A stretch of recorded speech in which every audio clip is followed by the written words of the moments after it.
Cynthia, saya sebagai pewawancara 1. Saya Cici sebagai pewawancara 2. Halo, saya Pani, saya pewawancara 3. Dan saya Dina sebagai yang diwawancarai. Mengangkat kisah persahabatan dari latar belakang budaya yang berbeda. Pertemanan yang baik tidak harus selalu memiliki kesamaan dalam hal agama, suku, ras, atau latar belakang. Justru, perbedaan bisa menjadi hal yang memperkaya hubungan. Dalam kehidupan sosial, kita pasti akan bertemu dengan orang-orang yang memiliki latar belakang berbeda. Yang terpenting dalam persahabatan bukanlah kesamaan, tetapi bagaimana kita bisa saling memahami, menghormati, dan menerima satu sama lain. Wawancara guru dan siswa tentang bagaimana sekolah mereka menerapkan nilai Bhinneka Tunggal Ika. Selamat pagi Bapak, terima kasih sudah bersedia meluangkan waktu untuk wawancara ini. Hari ini saya ingin berbicara mengenai peran Bhinneka Tunggal Ika dalam menciptakan harmoni keberagaman di sekolah. Pertanyaan pertama. Menurut Bapak, bagaimana pentingnya Bhinneka Tunggal Ika dalam kehidupan sehari-hari? Sesuai dengan makna itu sendiri ya dari Bhinneka Tunggal Ika, berbeda-beda tetapi satu tujuan, sehingga itulah kenyataan yang ada di negara kita dengan banyaknya berbagai suku, budaya maupun agama. Sehingga dengan perbedaan itu harus dijadikan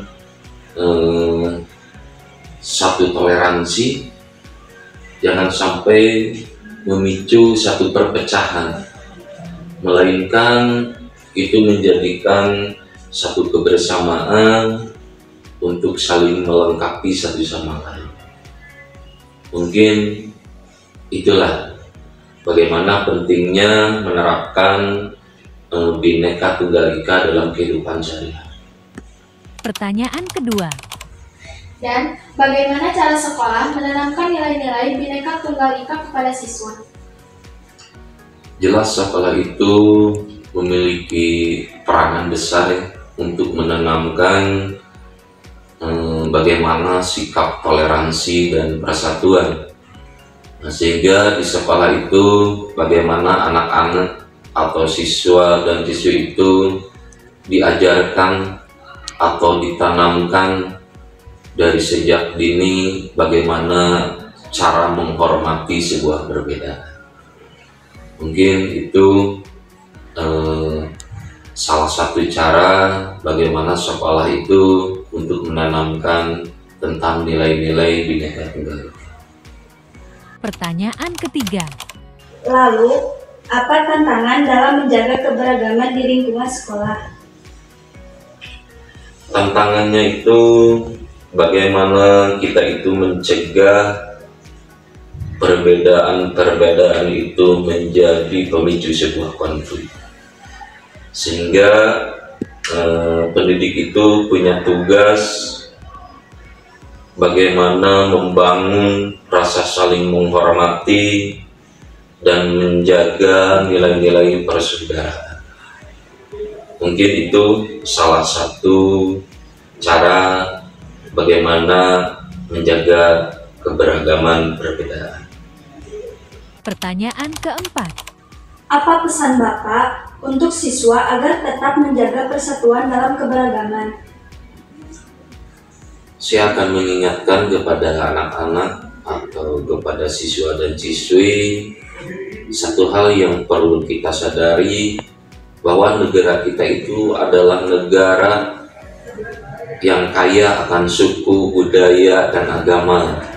Sehingga kita perlu memahami, jangan sampai merasa diri kita itu lebih baik atau merasa lebih tinggi dari yang lainnya. Sehingga kita perlu memahami, menghormati sebuah perbedaan, sehingga terciptalah satu keharmonisan yang penuh dengan kedamaian. Mungkin itu. Terima kasih. Baik, terima kasih yang sebesar-besarnya kepada Bapak atas waktu dan ilmu yang telah diberikan. Semoga Bapak selalu diberikan kesehatan, kelancaran, dan kesuksesan dalam mendidik serta membimbing generasi masa depan. Sama. Pertanyaan pertama. Sebagai seorang siswa, bagaimana kamu melihat keberagaman di sekolah? Menurut saya, keberagaman di sekolah sangat terasa. Kami berasal dari daerah yang berbeda, berbicara dengan dialek yang berbeda, bahkan memiliki kebiasaan yang unik. Tapi itu tidak membuat kami terpisah. Justru kami belajar banyak dari satu sama lain. Pertanyaan kedua. Apa yang kamu lakukan untuk menjaga persatuan dalam pergaulan sehari-hari? Saya selalu berusaha untuk menghormati teman-teman saya. Misalnya, saya belajar untuk tidak menyinggung budaya atau agama mereka. Saya juga senang berteman dengan banyak orang tanpa membeda-bedakan suku atau daerah asalnya. Pertanyaan ketiga. Menurut kamu, apa manfaat dari keberagaman? Keberagaman itu membuat kita lebih terbuka dan menghargai perbedaan. Selain itu, jadi bisa belajar budaya lain, mencoba makanan khas daerah lain, dan memahami cara berpikir yang berbeda dari kita. Pertanyaan keempat. Apa harapan kamu untuk masa depan agar Bhinneka Tunggal Ika tetap terjaga? Saya berharap semua generasi muda bisa terus menghargai perbedaan dan tidak mudah terpecah oleh isu-isu yang memecah belah. Jika kita terus menjaga toleransi dan persatuan, maka bangsa ini akan semakin kuat dan damai. Terima kasih atas waktunya. Semoga wawancara ini bisa menginspirasi banyak orang untuk terus menjaga keberagaman dengan semangat persatuan. Visual kegiatan belajar bersama, permainan, tradisional dari berbagai daerah serta pertunjukan seni budaya. Dalam pertemanan, perbedaan bukanlah penghalang untuk saling mendukung. Kita bisa belajar bersama dengan teman-teman dari berbagai latar belakang, saling membantu memahami pelajaran, dan berbagi pengalaman. Keberagaman justru membuat kita lebih kaya wawasan dan lebih terbuka terhadap cara berpikir yang berbeda. Selain itu, pertunjukan seni budaya juga menjadi bukti bahwa keberagaman memperkaya pertemanan. Saat menampilkan tarian atau musik tradisional dari berbagai daerah, seperti tari saman, tari jaipong, atau angklung, kita bisa mengenal dan menghargai budaya satu sama lain. Seni dan budaya menjadi jembatan yang menyatukan kita dalam satu kebersamaan. Keberagaman dalam pertemanan adalah kekuatan. Dengan saling menghargai, bekerja sama, dan merayakan perbedaan, kita bisa menciptakan persahabatan yang harmonis dan memperkuat persatuan. Mari kita jaga semangat Bhinneka Tunggal Ika dalam kehidupan sehari-hari.